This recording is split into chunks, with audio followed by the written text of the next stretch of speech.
everyday, I am Himanshi Mishra और हम अपनी पॉलिटी की सीरीज को कंटिन्यू कर रहे हैं।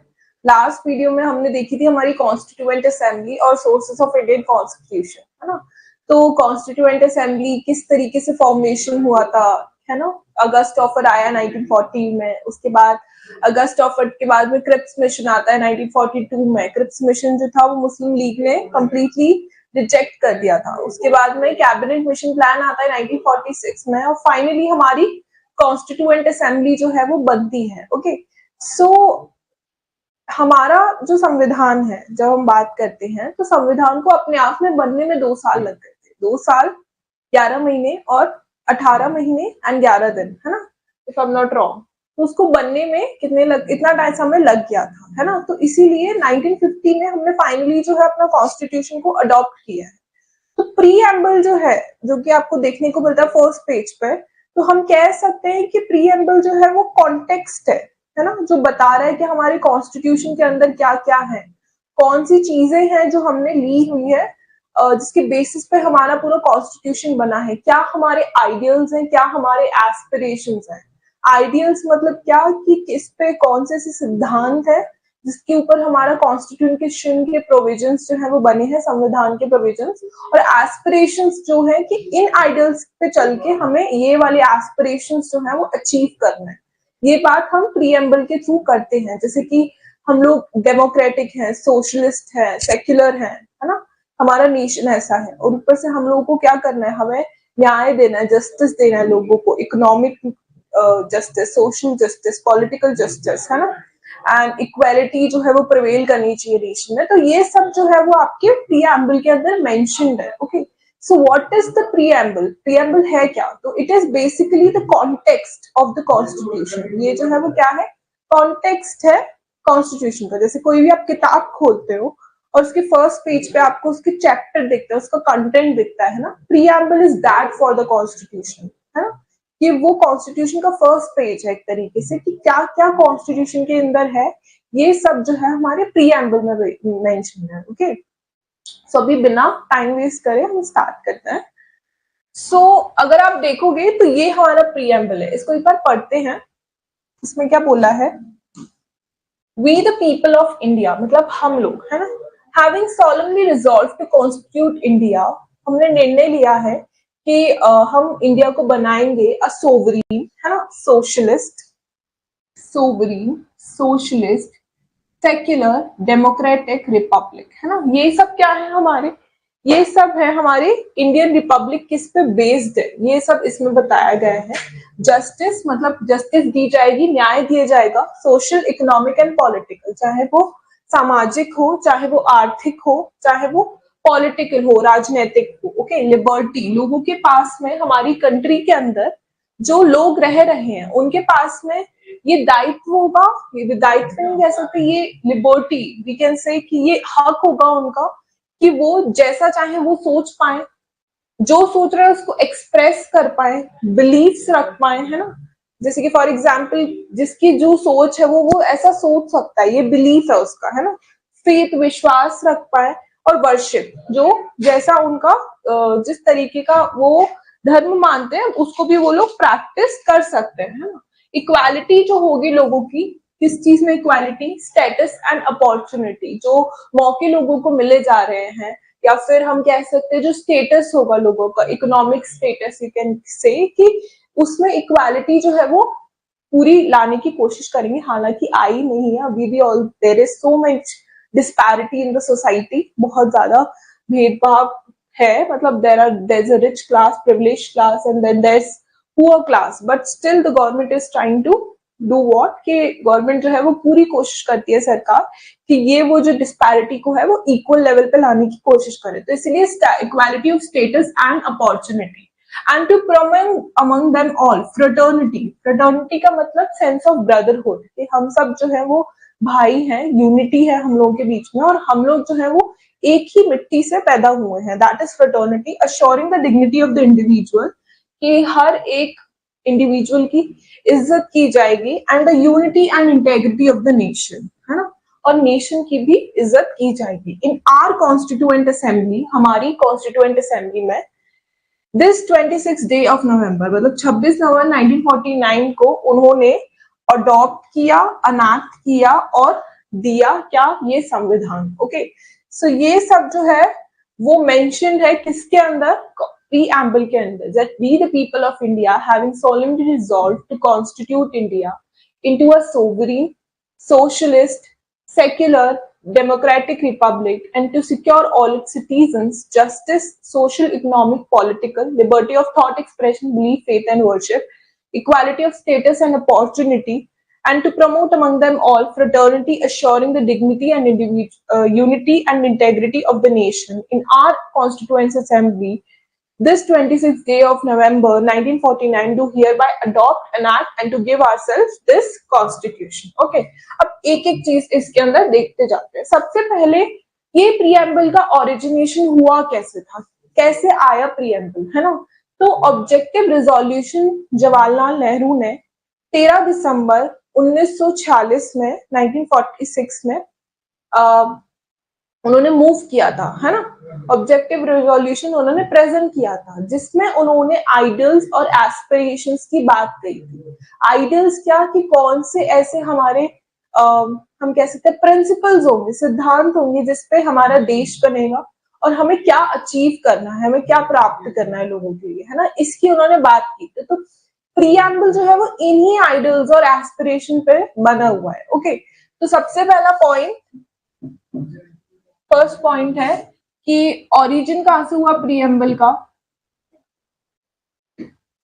तो 13 दिसंबर 1946 को जवाहरलाल नेहरू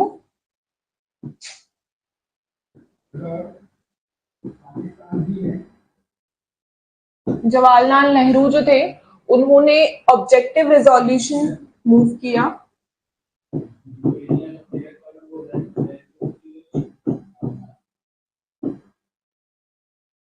और यही ऑब्जेक्टिव रिजोल्यूशन, इसमें क्या बताया गया था कि कौन से ऐसे आइडियल्स होंगे जिसपे हमारी जो संविधान होगा और एस्पिरेशन की क्या हमको अचीव करना है उसके बारे में बात की गई, है ना, आइडियल्स एंड एस्पिरेशन। तो ये जो आइडियल्स एंड एस्पिरेशंस हैं यही हमारा क्या है, प्रीएम्बल है।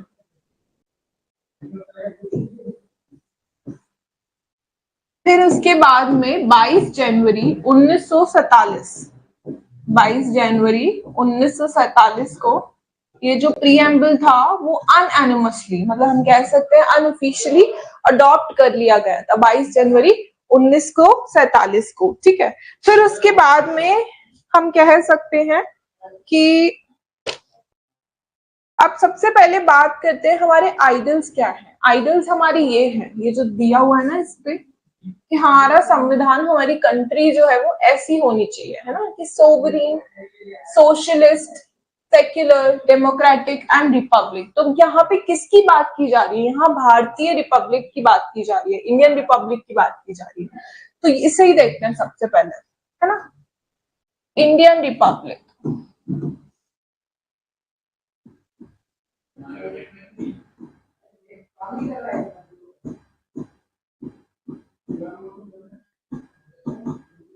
इंडियन रिपब्लिक है कैसी, तो सबसे पहले सोवरीन,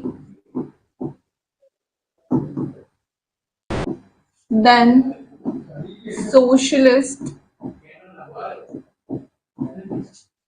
सेक्युलर, डेमोक्रेटिक रिपब्लिक।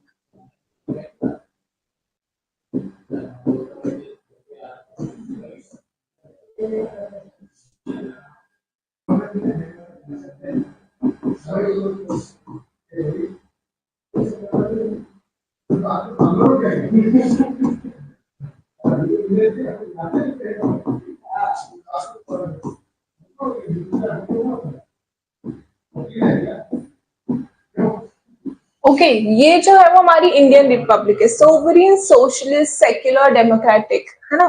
तो अब एक एक करके इसको हम लेते हैं इन वर्ड्स को और समझते हैं कि इसमें क्या आएगा। ओके, सबसे पहले India is a sovereign Republic. क्या है, सोवरीन रिपब्लिक है।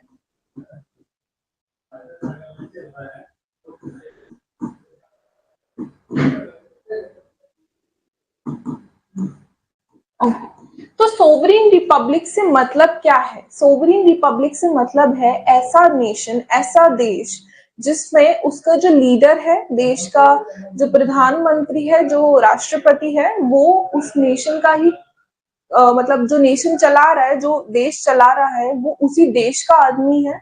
और दूसरी चीज ये कि जो नेशन है वो एकदम क्या है, वो इंडिपेंडेंट है, किसी की भी कॉलोनी नहीं है, कि पॉलिसीज भी हम ही बना रहे हैं और हेड भी हमारे देश का ही है, कि कॉन्स्टिट्यूशन, संविधान और बाकी सारी चीजें जो हैं वो हम ही कर रहे हैं, और हमारे देश का लीडर भी हमारे देश का ही एक नागरिक है ना। तो ये क्या होता है, जिस देश का पॉलिटिकल सिस्टम ऐसा होता है, वो कौन सी रिपब्लिक हो जाती है, वो सोवरेन रिपब्लिक होती है। जैसे कि अगर हम इंडिया की बात करें तो भारत 1600 शताब्दी से लेके 19 शताब्दी जो थी 1947 तक, वो क्या थी, तब तक वो एक कॉलोनी थी। किसकी कॉलोनी थी? वो ब्रिटिशर्स की कॉलोनी थी।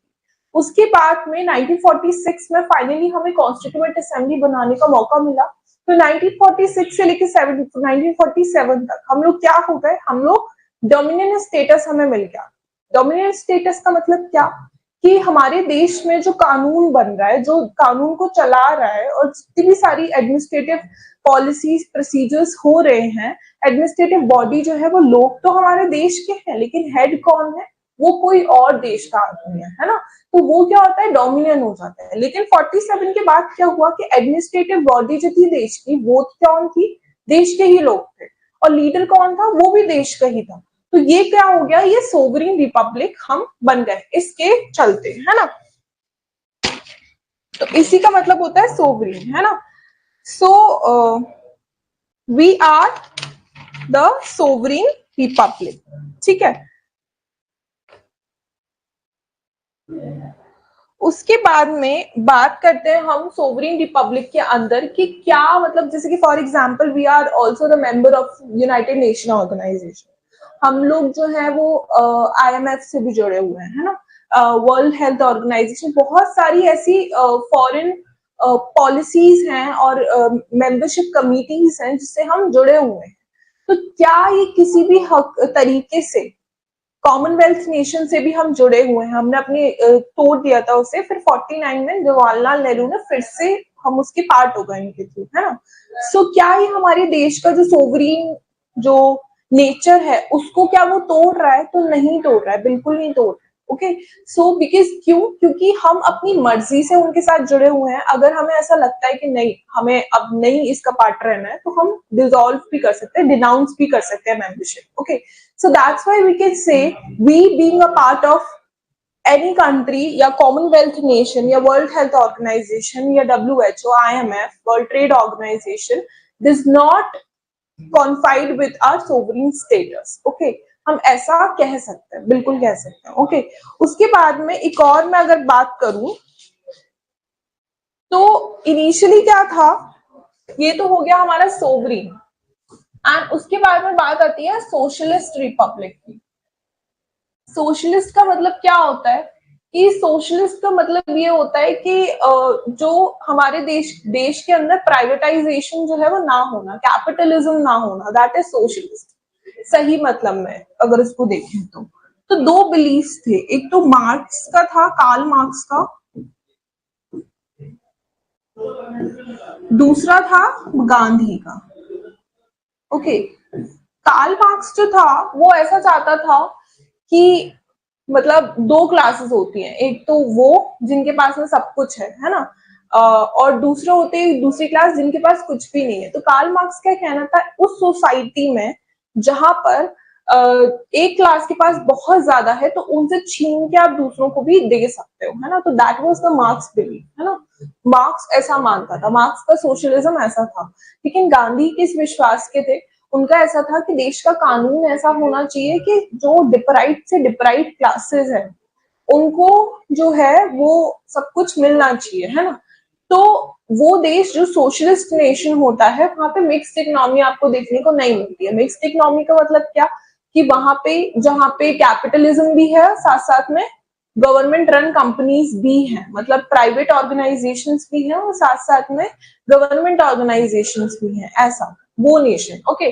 लेकिन इंडिया कैसा नेशन है? इंडिया की तो मिक्स्ड इकोनॉमी है, मतलब क्या कि हमारे यहाँ प्राइवेटाइजेशन भी है और हमारे यहाँ क्या है, गवर्नमेंट रन इकोनॉमीज, कंपनीज भी हमारे अंदर हैं। जैसे कि अगर हम 9 ज्वेल्स ऑफ इंडिया की बात करें, भारत पेट्रोलियम की बात करें, हम भेल की बात करें, सेल की बात करें, तो ये गवर्नमेंट रन कंपनीज है, ओके।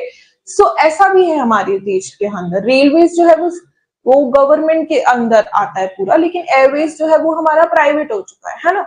सो ऐसी वाली इकोनॉमी में क्या होगा, तो हमारे जो एस्पिरेशन है वो सोशलिस्ट ही है, कि हम क्या कर रहे हैं, हमारे अंदर भले ही कैपिटलिज्म है हमारे देश में, लेकिन फिर भी हमारे प्रिंसिपल्स कैसे हैं कि डिप्राइव से डिप्राइव क्लासेस तक वो सारी चीजें जाएं, वो सारे रिसोर्सेज जाएं, और स्टेट का, नेशन का काम क्या हो कि आखिरी आदमी तक सारी प्रोसेस, सारे रिसोर्सेस, सारी जो है जितने भी प्रॉफिट्स जो है वो कंट्री के लोगों को मिलनी चाहिए, वो मिलनी चाहिए। तो that is the belief of a socialist nation, okay.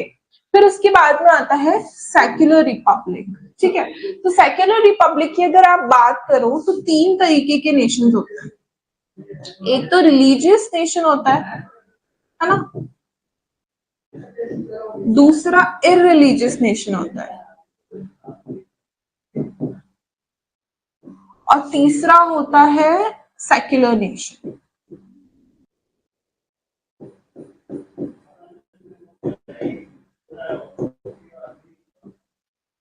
Religious, अब चलो इसको इधर देख लेते हैं। हाँ, सेक्युलर नेशन की हम बात कर रहे हैं।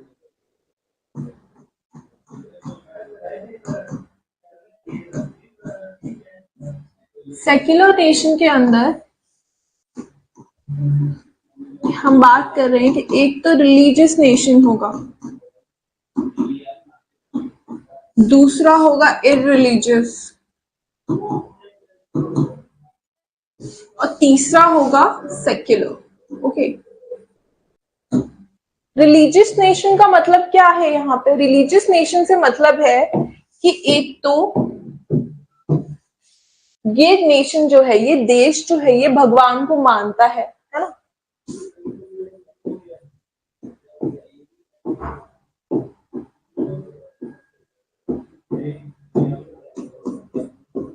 और दूसरा, जितने भी सारे प्रिंसिपल्स जो हम कह सकते हैं बाइबल में दिए गए हैं, मतलब हम कह सकते हैं अथॉरिटी ऑफ गॉड जो है, कि भगवान की ही अथॉरिटी हो, वो सारे प्रिंसिपल्स होने चाहिए जो उसमें दिए गए हैं, उसके हिसाब से ही लोग चलेंगे। उसमें भी ये नेशन मानता है। तो क्या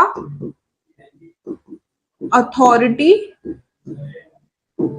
ऑफ गॉड है ना, वो भी होता है, ठीक है।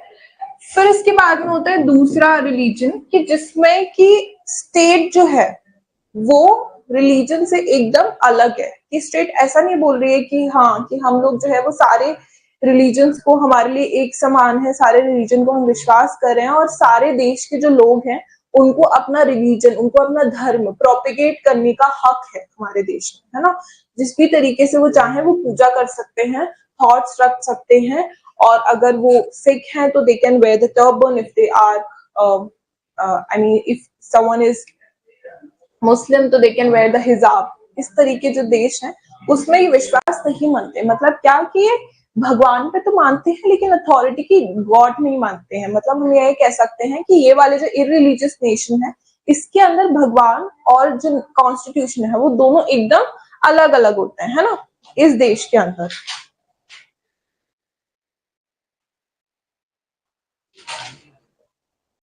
ओके, सो ये जो है वो concept of existence of God को नहीं एक्सेप्ट करते हैं।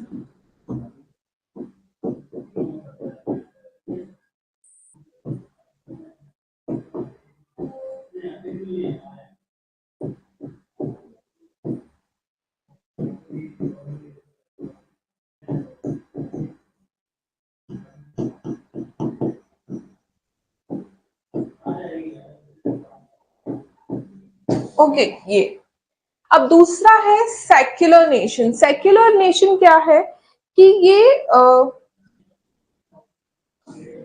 किसमें मानता है सेक्युलर नेशन? सेक्युलर नेशन एक तो किसमें मानता है कि भगवान की एग्जिस्टेंस में मान रहा है। दूसरा, सेक्युलेशन नेशन जो है वो मानता है, concept of authority of God में भी मानता है।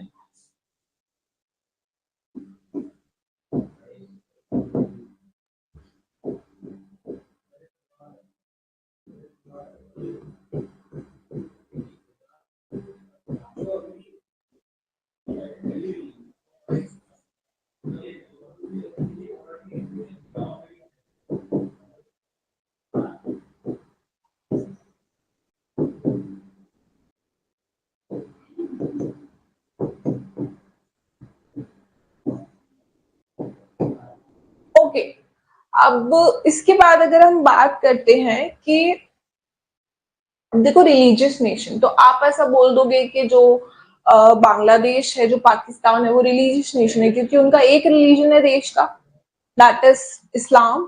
लेकिन ऐसा नहीं है। क्यों वो रिलीजियस नेशन नहीं है? क्यों नहीं है? क्योंकि वहां की जो कॉन्स्टिट्यूशन है, जो स्टेट है, जो एडमिनिस्ट्रेटिव बॉडी है, वो किसी रिलीजन के हिसाब से नहीं चलती है, वो लोगों ने बनाई हुई है ना। तो रिलीजियस नेशन की अगर बात करें तो पूरे विश्व में सिर्फ एक ही रिलीजियस नेशन है, उसका नाम है वेटिकन सिटी, है ना। वेटिकन सिटी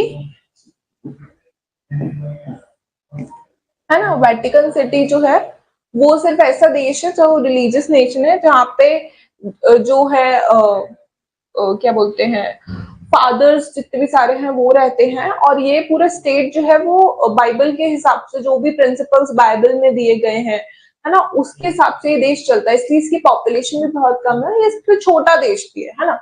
अब बात करते हैं हम इररिलीजियस नेशन की, तो जैसे कि हो गया एग्जांपल यूएसए, है ना। तो ये जो है वो अथॉरिटी ऑफ गॉड में नहीं मान रहा है, ये एग्जिस्टेंस ऑफ गॉड में नहीं मान रहा है ना।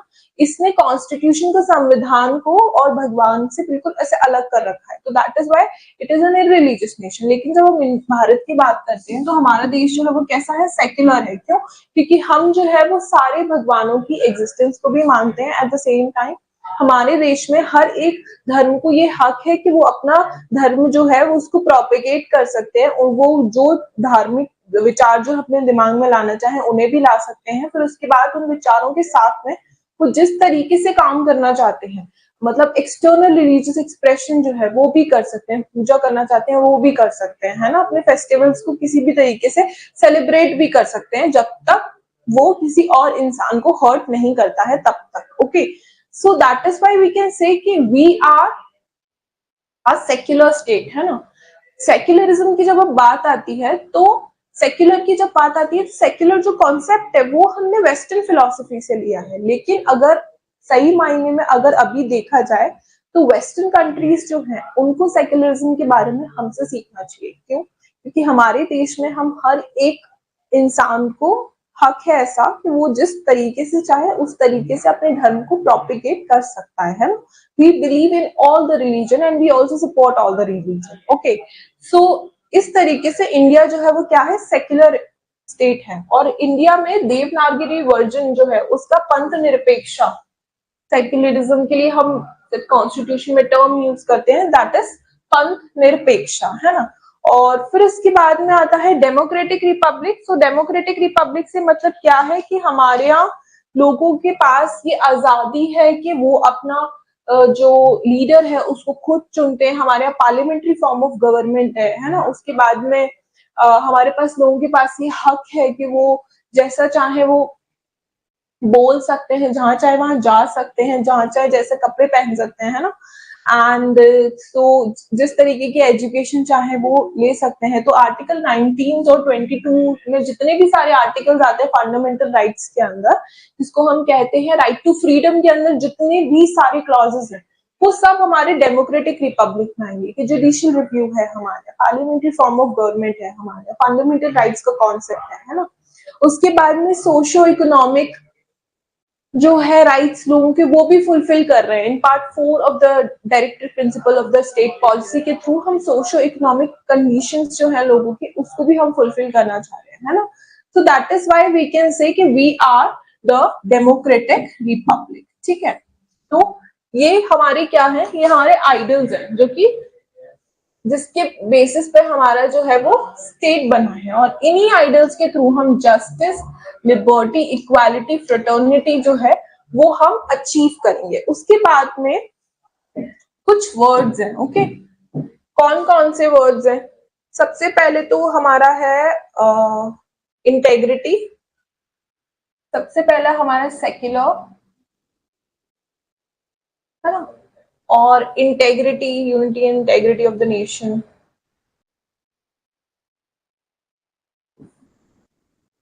और सोशलिस्ट आई गेस, यस, हाँ सोशलिस्ट। ये तीन शब्द जो हैं ये हमने कौन कौन से, सोशलिस्ट, सेक्युलर, और तीसरा कौन सा है, इंटेग्रिटी।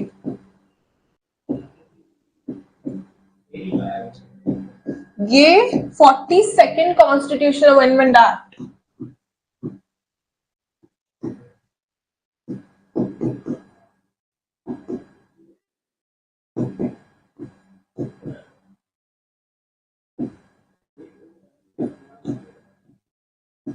हमारे के 1976 के थ्रू हमारे कॉन्स्टिट्यूशन के अंदर आए हैं। तो ये वाला क्वेश्चन भी बहुत पूछा जाता है कि ये तीन वर्ड्स जो हैं वो कौन से कॉन्स्टिट्यूशन अमेंडमेंट एक्ट से ऐड किए गए हैं। तो 42nd कॉन्स्टिट्यूशनल अमेंडमेंट एक्ट, जिसको हम क्या कहते हैं, जिसको हम मिनी कॉन्स्टिट्यूशन भी बोलते हैं। इतने सारे अमेंडमेंट्स हुए थे इस अमेंडमेंट के थ्रू 1976 में जो हुआ था, तो इसलिए हम इसको 42nd कॉन्स्टिट्यूशनल अमेंडमेंट एक्ट को क्या बोलते हैं, मिनी कॉन्स्टिट्यूशन भी बोलते हैं, है ना।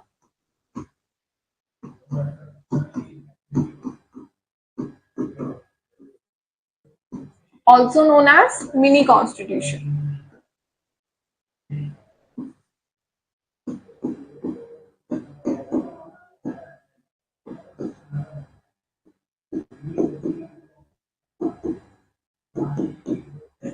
ओके, अब उसके बाद में बात आती है कि कौन कौन से लोग थे जिन्होंने इंडिया के जो कॉन्स्टिट्यूशन था, प्रीएम्बल था, उसके बारे में क्या बोला था। तो कई बार आपको ऐसे स्टेटमेंट के थ्रू वो लोग पूछ सकते हैं, है ना, कि डिफरेंट लोगों के विचार क्या थे इंडिया को लेके। तो ये हम देख लेते हैं इंडिया के प्रीएम्बल को लेके।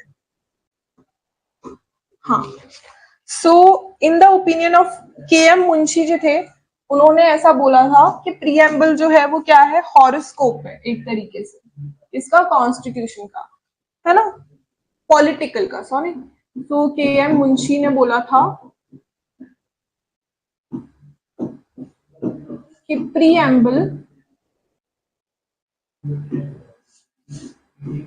Is the political horoscope.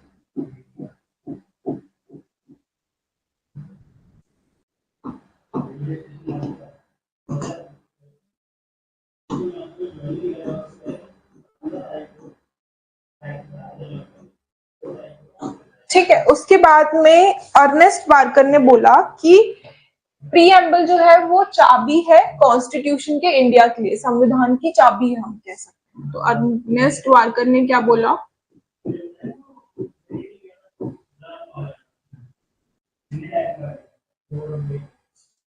कि प्रीएम्बल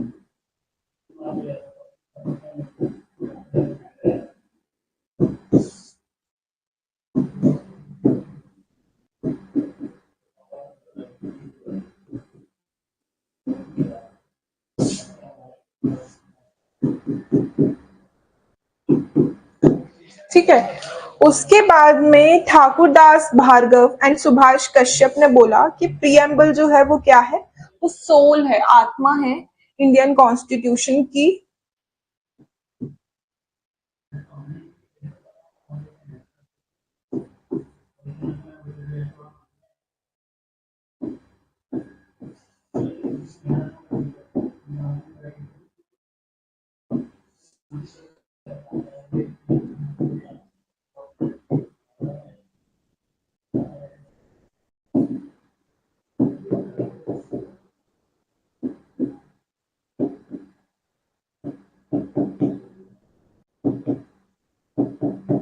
ओके, उसके बाद में सुभाष कश्यप ने भी बोला, ठाकुरदास भार्गव एंड सुभाष कश्यप।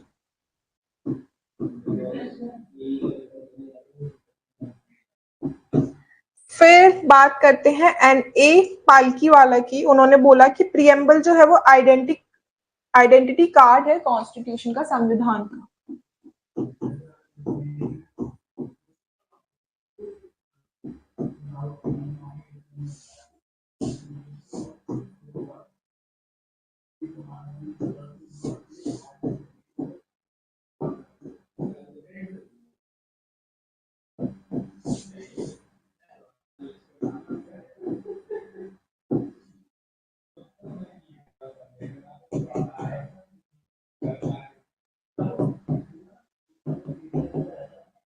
ओके, ये इतने सारे जो लोग थे उनके ये व्यूज थे, किसको लेके? प्रीएम्बल को लेके। ओके, अब हम देखते हैं कि प्रीएम्बल में से इंपॉर्टेंट क्वेश्चन आपका क्या बन सकता है। तो सबसे पहले इंपॉर्टेंट क्वेश्चन क्या बनेगा आपका कि ये बनेगा कि 22 जैन 1947 को ये जो था वो अनऑफिशियली अडॉप्ट कर लिया गया था। ऑब्जेक्टिव रिजोल्यूशन पे ये बेस्ड है। ऑब्जेक्टिव रिजोल्यूशन जो है वो कब जवाहरलाल नेहरू ने कॉन्स्टिट्यूएंट असेंबली में पास किया था? वो किया था 13 दिसंबर 1946 को, है ना। फिर उसके बाद में आता है कि ये जो 3 शब्द हैं, ये 3 शब्द सोशलिस्ट, सेक्युलर और इंटेग्रिटी, ये कब ऐड हुए हैं? तो 42nd कॉन्स्टिट्यूशनल अमेंडमेंट एक्ट 1976 को ये ऐड हुए हैं। 42nd कॉन्स्टिट्यूशनल अमेंडमेंट एक्ट 1976 को मिनी कॉन्स्टिट्यूशन बोला जाता है। और सेक्युलर के लिए उन्होंने इंडियन कॉन्स्टिट्यूशन में वर्ड कौन सा यूज किया है? पंथ निरपेक्षा, है ना, वर्ड यूज किया है पंथ निरपेक्षा।